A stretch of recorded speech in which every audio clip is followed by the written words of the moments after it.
너희가 우리에게 들은 바 하나님의 말씀을 받을 때 사람의 말로 아니하고 하나님의 말씀으로 받음이니 진실로 그러하다. 이게 사람 말로 받지 않고 하나님의 말씀을 받았다는 것이 증거가 된다. 과연 그 증거가 뭔지 오늘 한번 알아보도록 하겠습니다. 소련, 러시아의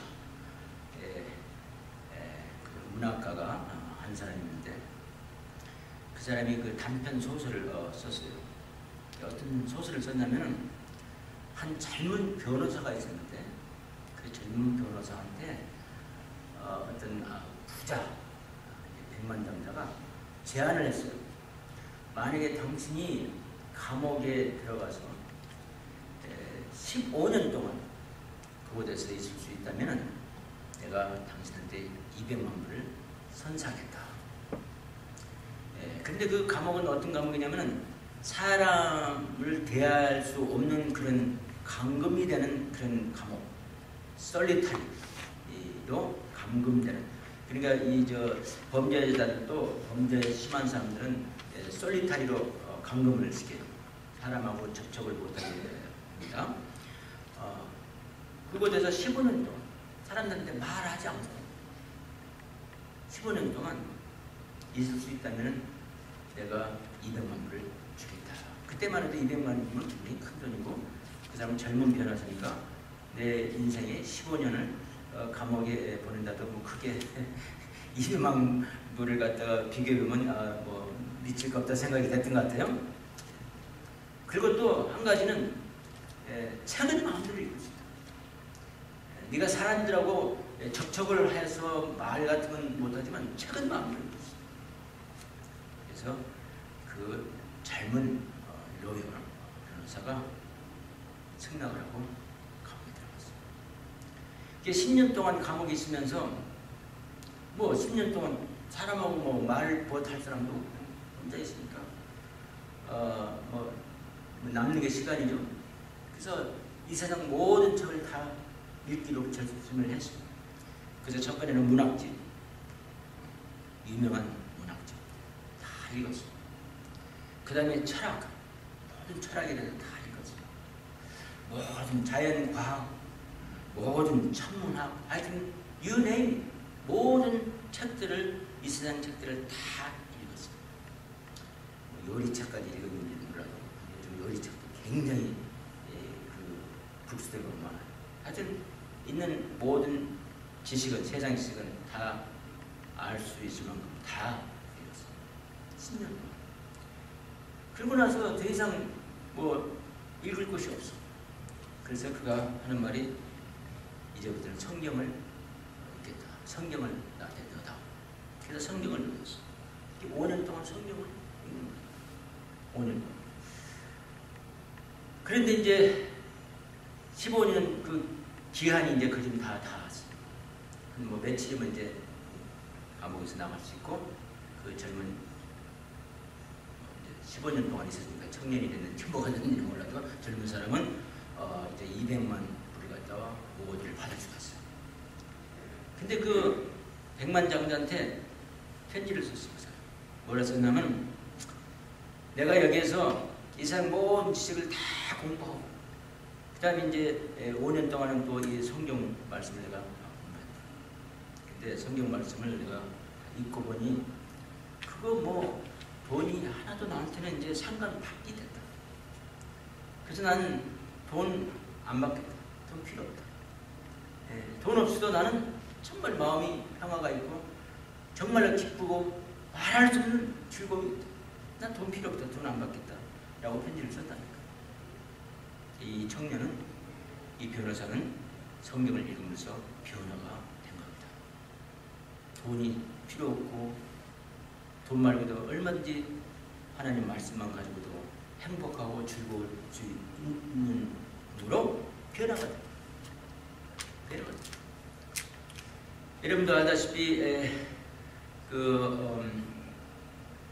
디트리치 반 하프라는 독일의 신학자가 있어요. 제가 놀라운 것은 그분이 40밖에 안 먹었더라고요. 40살 때 나치 감옥에서 죽었어요. 그래서 내일이면은 해방이 되는데 그 2차 대전 때 독일이 졌잖아요. 전쟁에서.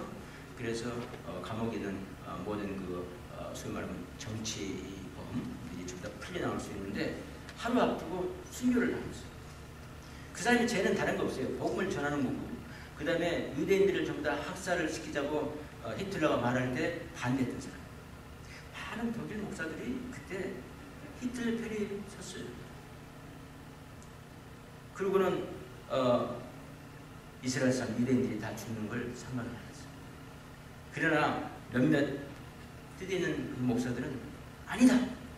이건 범죄다. 이래서는 안 된다 하고 반대해서 저희와주는 감옥에 들어갔죠. 예, 그래서 유명합니다. 40살 먹었는데도 벌써 신학자고 아주 유명한 목사고 훌륭한 사람이에요. 그래서 제가 그 사람이 40살에 그렇게 순교했다는 걸 제가 알고 또 신학자까지 됐다는 걸 알고 제가 내 자신을 야 나는 뭐야 제가 이렇게 좀 똑똑한 사람입니다. 그런데 그 사람이 젊었을 때 자기 친구한테 편지를 썼어요. 그 편지 내용이 뭐냐면 여보게 자네도 알다시피 내가 얼마만큼 나의 유명해지는 것을 원해서 그런 사람들 있잖아요. 자기 포부와 자기의 막 나 디트리치 본하프 자기 유명을 위해서 내가 일을 했다. 그래서 사람들이 그걸 알아보고 얼만큼 내가 열심히 노력하는지 알아보고 나를 갖다가 때로는 비난도 했다. 당신도 알지 않냐. 그런데 내가 성경을 내가 한번 잘 읽어봤다. 그런데 성경을 읽어보니까 내가 더 이상 내 자신이 유명해지는 거, 다른 사람들한테 인정받는 거, 뭐 인기 있는 거 이런 게 다 필요 없다는 거야. 그리고 나는 더 이상 그런 욕구가 없어졌다. 성경을 읽으면서 이 사람도 혹시 그 성경을 읽으면서 변화가 됩니다. 그럼 여러분들 지금 앉아 계신 여러분들 생각에는 아 그럼 나도 성경 읽으면 변화되겠네. 상관없는데 I am sorry. 많은 사람들은요 교회 다닌 지 10년, 20년, 30년, 40년, 50년 때로는 죽을 때까지 그렇게 별로 변화되지 않은 사람들이 많아요. 성경을 그렇게 읽었는데도 불구하고. 그래서 성경 읽는다고 해서 다 변화가 되는 거 아닙니다. 그걸 알아야 돼요. 어떤 사람은 변화가 돼도 어떤 사람은 안 됩니다. 그러면 변화가 된 사람들 왜 변화가 되느냐 하면은 다음 4가지의 성경을 읽을 때 방법이 있어요. 그 4가지 방법으로 성경을 읽어야만이 여러분들이 변화가 되는 겁니다. 디트리트 본하프도 그런 식으로 읽었고 그 젊은 변호사도 감옥에서 그런 식으로 읽은 겁니다. 첫째 4가지가 뭔지 아십니까? 여러분들이 정말 변화된 삶을 사는 그런 예수님의 참 제자가 되는 삶을 살려면요. 첫째 성경을 읽을 때 있잖아요. 컨센트레이션이라고 해요. 영어로. 집중적으로 읽어야 됩니다. 즉 pay attention 해서 성경을 읽을 때 정말로 진지하게 읽어야 됩니다. 그러기 위해서는 시끄러운 그런 환경에서는 읽을 수가 없겠죠. 저는 뭐 전화 받을 때 라디오를 자동차에서 키고 있다가 전화 받을 때 라디오 소리만 쳐도 전화가 잘 안 들리고 뭐 여러 가지로 컨센트레이션 집중이 안 되더라고요. 여러분 성경 읽을 때는 조용한 장소를 찾아서 정말 집중적으로 읽으셔야 됩니다. 텔레비전 그냥 뭐 소란스로 상관없이 성경 읽어보면요 소용없어요. 변할 수가 없어요. 그 성경 읽고 우리 제가 이제 신학교 다닐 때 우리 학교에 교수님이 한 분 계셨어요. 그래서 개건 교수라 해가지고 그 지방에 있는 그 목사님이 이제 실습 교육을 시키는 그런 코스가 있어요. 그래서 그분이 리버옥에서 사는데 리버옥에 그 뭡니까 베프티스 처치가 있어요. 리버옥 베프티스 템플이라고 있는데 거기에 목사님이 있어요. 오버턴이라고 해야 돼. 닥터 오버턴. 그 사람은요 신기하게 자기 동네에 그 음식점이 하나 있대요. 근데 뭐 음식점이 뭐 항상 뭐 와글와글 하는 건 아니죠. 저녁 시간이나 와글와글. 그러나 뭐 아침 시간에 이럴 때는 뭐 브렉패스트 커스텀 뭐한 몇 명 정도 있고 조용하답니다. 근데 그 음식집이 신기하게도 그 음식집에 가장 그 구석진데에 그 아침에 거기 가서 성경을 읽으면 그렇게 말씀이 잘 들은데요. 희한하죠. 무슨 조용하니까. 그래서 자기가 그 주일날 설교, 일요일 설교 구성을 다 하고서 성경 읽고 감동받고 그 자리를 떠난다. 또 어떤 사람은요, 자기 집에 어떤 의자가 하나 있는데 이상하게 그 의자에 앉아서 성경을 읽으면 성경이 그렇게 잘 집중이 된대요. 제가 말하는 포인트는 성경을 읽을 때 여러분 집중적으로 읽으시는 거예요. 컨센트레이션 읽으려면 어쨌든 분위기를 보셔야 된다 이 말입니다. 조용한 분위기, 사람이 없는 이런 데서 성경을 집중적으로 읽어보세요. 집중적으로 읽으면요 여러분 변해집니다. 참 중요해요. 두 번째는요 컴프레hension이라고 그래요. 컴프레hension, 이해. 성경을 읽을 때 이해를 하면서 읽어야 돼요. 그냥 읽는 것이 아니라 이해를 해야 됩니다. 이해를 하려면요 오늘 아침 우리가 성경 공부한 것처럼 성경 공부를 하면서 읽어야 돼요. 공부 없이 성경만 조용한 데서 읽는다고 해서 다 내 것이 되는 것이 아니에요. 성경 구절 읽다 보면 어려운 단어도 나와요. 이해가 막 이게 무슨 단어인가. 예를 들어서 제가 지금 외우고 있는데 물론 옛날에 외웠어요. 그러나 또 다시 새롭더라고요. 외우는 구절. 너는 마음을 다하여 여호와를 의뢰하고 내 명체를 의지하지 말라. 여기서 의뢰한다는 게 무슨 말이에요? 뭐가 의지하고 의뢰가 어떻게 다른가? 이러면 공부하셔야 됩니다. 의뢰라는 말은 영어로 trust in the Lord. trust라는 것은 원어의 뜻은 무슨 뜻이냐면 자기 몸무게를 주님께 여호와께 다 맡겨버린다 이 말이에요. 그래서 나는 마음을 다해서 내가 주님께 맡겨버려야 된다. 너는 범사의 그를 인정하라. 그리하면 내 길을 지도하시리라. 그럼 이 지도란 말이 무슨 말이야? 그 말씀을 갖다가 살펴보고 뭐 언어까지 알면 언어까지 공부해보면 뭐냐면 길을 바르게 만든다 이 말이에요. 지도자. 지도자가 올바른 길로 인도합니다. 바른 길. 크루트 로드가 아니라. 자, 그런 식으로다가 성경을 우리가 이제 조용한 데서 읽을 뿐만 아니라 이제는 성경을 공부하면서 읽어야 된다. 이런 말입니다. 이해를 하면서 읽어야 된다. 말씀이 무슨 말씀인지도 모르고 그냥 읽는 사람들이 얼마나 많지. 그렇게 해가지고는 자기한테 변화가 없어요. 성경 말씀이 그를 변화를 시키지 않아요. 왜? 이해도 못하는데 어떻게 그 말이 자기를 변화시킵니까? 무슨 성경 글자에 무슨 매직이 있습니까? 우리 한국식으로 뭐 성경만 읽으면 그 사람이 뭐 헷갈리고 바뀌어진다는 것도 그 나름대로 그 사람이 뭘 이해를 했기 때문에 그러는 거지. 이해 못하는 글을 읽는 것은 뭐 바꿔줄 거 없어요, 여러분. 어떤 사람은 성경을 읽지 않고 뭐 집에 가서 보니까 표만 나더라고. 그래서 왜 그러냐 물어봤더니 그것이 파워가 솟아나온다는 거야. 그럼 미신적으로 믿으면 안 됩니다. 이해를 해야 돼, 공부를 해야 돼. 이게 무슨 말인가? 이 단어는 무슨 뜻인가? 나 이 단어가 도대체 이해가 안 가요. 성경 보면 그런 말씀이 있죠. 너희 모든 염려를 다 주께 맡겨버리라. 이는 저가 너희를 공고하십니다. 이 공고란 말이 무슨 말인가? 이것 뭘로 읽으면 큰일 납니다. 공고란 말을 찾아보니까 심지어 예까지 들어줍니다. 창세기 보면 노아가 홍수를 만났을 때 홍수가 다 끝날 때까지 배에서 있었고 하나님께서 그걸 갖다 공고하셨다고 그랬어요. 안전하게 지켜주시다 이 말이에요. 공고란 것은 케어했다 이런 말이에요. 그래서 너희 모든 짐을 다 주께 맡겨버리라. 이는 저가 너희를 공고가 아니라 이제는 케어한다. 상관하신다. 내 일일이 모든 것을 다 모든 짐을 맡기라. 모든 짐을 다 상관하신다. 크고 작은 거 상관없이 다 상관하신다. 그런 말이라고 하죠. 성경 공부를 하지 않고 그냥 구절만 읽어서 아무리 조용한 곳에서 100번 읽으면 무슨 소용이 있습니까? 잔 스타인백이라는 문학가가 있어요. 여러분도 잘 아실 거예요. 분노의 포도라는 것이 우리나라에 널리 알려져 있어서 그 책을 읽어봤어요. 근데 에덴의 동쪽이라는 또 책도 썼어요. 그 책에 보면 어떤 여인이 나오는데 그 여인은 교회를 열심히 다녀. 그래서 매일매일 성경을 열심히 읽어요. 1년에도 뭐 두세 번씩 읽어요.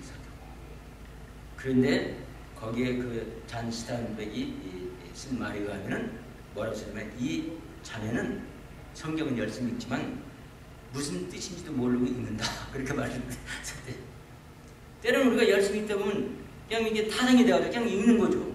이 뜻도 없이 그냥 모르고 상관없이 읽는다 말이지. 그렇게 해가지고는 그 자매가 변할 수가 없어요. 뜻을 알아야 돼. 그래서 첫째는 조용한 장소에서 집중적으로 성경을 읽고, 두 번째는 컴프레hen션, 이해하면서 읽어야 된다. 이런 겁니다. 이해라는 것이 바로 성경 공부를 해야 된다. 모든 스타디를 해야 된다. 성경 사전을 가지고 차를 봐야 된다. 어떤 지역 말이 나오면은 그 지역이 계속해서 나오면 그 지역은 어떤 지역인가 궁금하게 생각하고 그걸 찾아보면 그 지역 안에 여러 가지 설명된 말이 사실 그 성경을 갖다가 의미 있는 말로 얼마든지 맺는다. 이해하십니까? 그런데 기회가 생겨야 된다.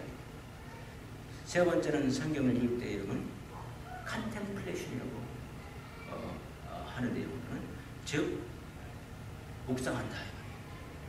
묵상이란 말은요 무슨 뜻이냐면 적용한다 이런 말이에요. 내가 성경 읽은 그 구절을 내가 이제 이해했으면 그 말씀을 내가 곰곰이 생각하면서 내 이 말씀을 내 생활에 어떻게 적용할 것인가. 오늘 아침에 성경 공부 시간에 어떤 자매가 그랬잖아요. 행하지 않으면 무슨 소용이 있어. 그와 마찬가지로 성경 말씀 이해만 하면 또 뭐해? 그걸 내가 행하지 않으면 무슨 소용이 있어. 성경 말씀에 행하지 않는 믿음은 죽은 믿음이라고 해서 여러분 아시죠? 형제가 추운데 너 따뜻하라.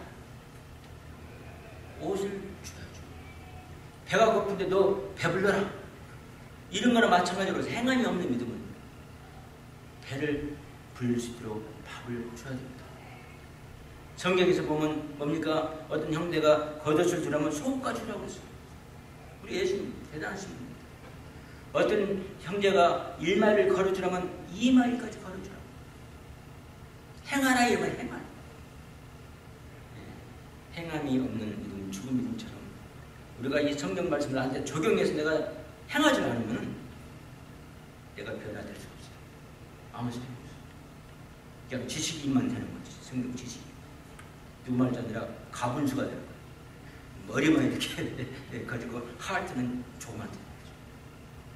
그래서는 네 번째로 우리가 성경을 읽을 때 성경 구절, 중요한 구절, 이런 구절은요 암송이야. 외워야 한다.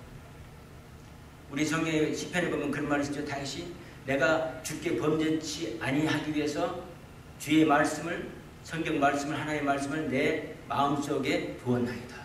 그게 암송을 말합니다. 성경 말씀을 기억하지 않고 암송하지 않았으면 어떻게 그 마음속에 성경 말씀이 있겠어요, 여러분?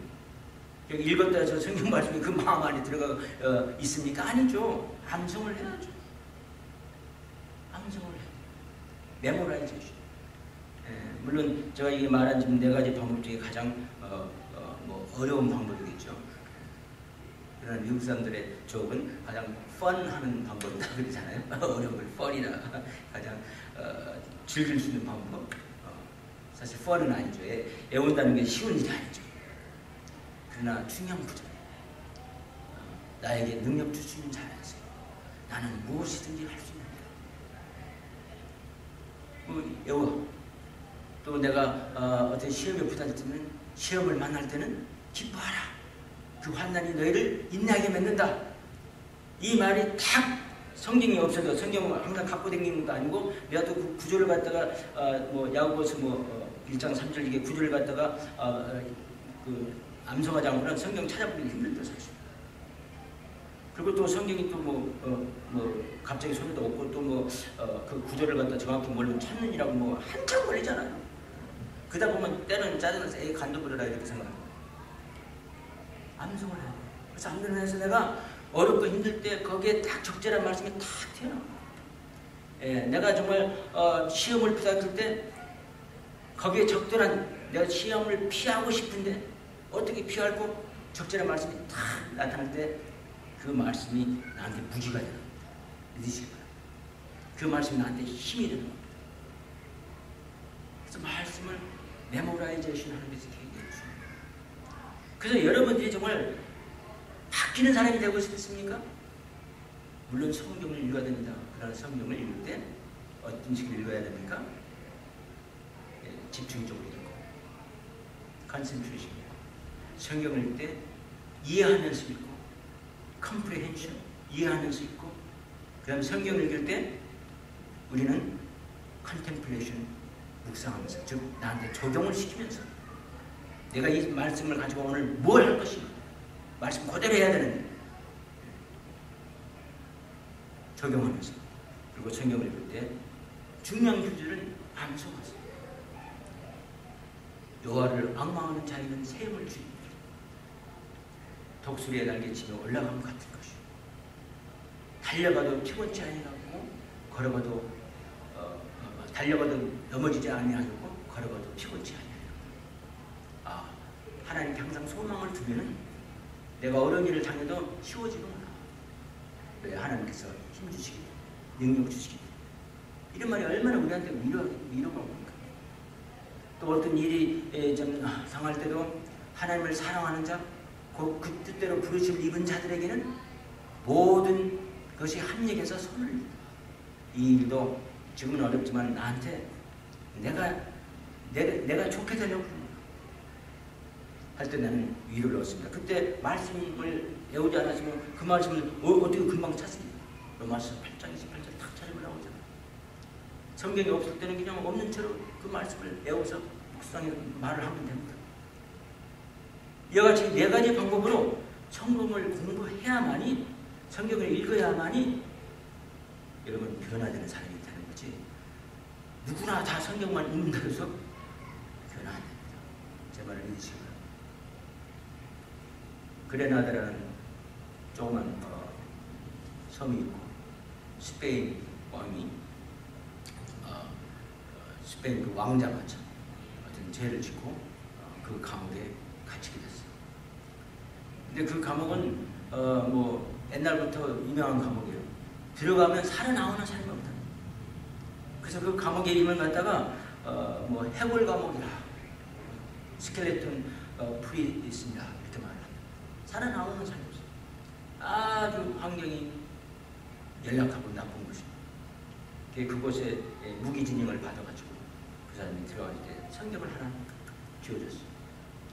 그래서 그 사람이 그 왕자가 곳에서 계속 성경을 뭐 읽었겠죠. 어느 날 그도 죽었어요. 그래서 그 감옥에 들어와서 그가 산 흔적을 좀 이렇게 살폈단 말이에요. 왕자였습니까? 그랬더니 벽에다가 그 사람이 뭐 딱딱한 뭘 발견해가지고 그걸로다가 성경에 대해서 이런 말들을 썼더래요. 성경의 중간 부분이 어디냐? 성경 승부역 다 있잖아요. 중간 부분이 어디냐? 하면은 시편 118편 8절. 그게 중간 부분입니다. 그 다음에 그 에스더 책에는 에스더의 8장 9절에는 가장 긴 구절의 구절이 있다. 에스더 지바산 보세요. 8장 9절에는 가장 긴 구절이다. 성경 중에서. 그 다음에 에스라 그 책의 그좀 7장 21절에는 뭐가 있냐면은 알파베트가 다 있는데 J자만 빠졌다. 그 구절에. 또 성경에 보니까 6마디 단어를 가진 단어가 하나도 없다. 이런 하찮은 인포메이션만 거기다가 잔뜩 써놨죠. 그 외에는 뭐 다른 거 다 써놨죠. 하찮은 영어는 추락이야. 이런 걸 써놨어. 그 사람은 변화되지 않고 살았습니다. 왜? 성경을 읽어도 그런 하찮은 지식만 얻기 위해서 읽은 겁니다. 여러분 성경 읽을 때 기억하세요. 주의 깊게 있고 공부하면서 있고 이해해야 되니까. 그 다음에 나한테 적용해야 돼. 적용하는 건 소용없어. 그래야 내 것이 되는 거예요. 적용할 때 비로소 내 것이 되는 거예요. 그 다음에 암송하면서 읽으면 여러분들도 정말 그 젊은 로열 같이 또 디트로이트 반학교 같이 변화되는 사람. 우리가 예수님의 제자가 되는 길 7가지를 제가 말씀을 드릴 건데 앞으로 첫 번째는 벌써 말씀드렸어요. 예수님을 진정한 제자가 되려면 첫째는 뭡니까? 내가 예수님을 나의 구주라고 매일매일 자백해야 돼요. 나의 구주, 나의 주인이다. 그렇다면 예수님께서 원하시는 거예요. 내가 해야 돼요. 내 생각이나 내 말이나 행동이 예수님께서 기뻐하시지 않고 원하시지 않으면 안 해야 돼요. 그게 첫 번째 조건이에요. 내가 예수님 좋은 제자가 되려면 내가 예수님을 나의 구주, 그는 나의 주인이에요. 하나님들, 주인은 종은 하나님들입니다. 믿으십니까? 두 번째는 뭐였습니까? 내가 누구인 줄 알아요. 내가 누구 자신인가? 나는 하나님 자신, 하나님 자녀. 그러면 하나님 자녀는 어떻게 살아야 됩니까? 하나님 자녀같이 살아야 돼요. 믿습니까? 오늘 뭡니까? 성경 말씀. 내가 예수님의 좋은 제자가 되려면, 참 제자가 되려면 성경 말씀을 그 변화를 받아요. 그러려면 제가 말씀드린 이 5가지를 여러분 하면서 성경을 읽으시면 변화되는 사람이 됩니다. 그래서 예수님 참 제자가 될 줄 믿습니다. 기도하겠습니다. 아버지 하나님, 저희들이 참 가장 중요하다고 생각하는 이 성경 말씀 많은 사람들이 읽지만은 그게 삶의 변화가 없습니다. 그 이유를 오늘 저희들이 말씀을 통해서 알았습니다. 이제 정말 그 4가지 그 방법을 통해서 성경을 읽어서 저희들이 변화돼서 예수님의 참 제자가 될 수 있도록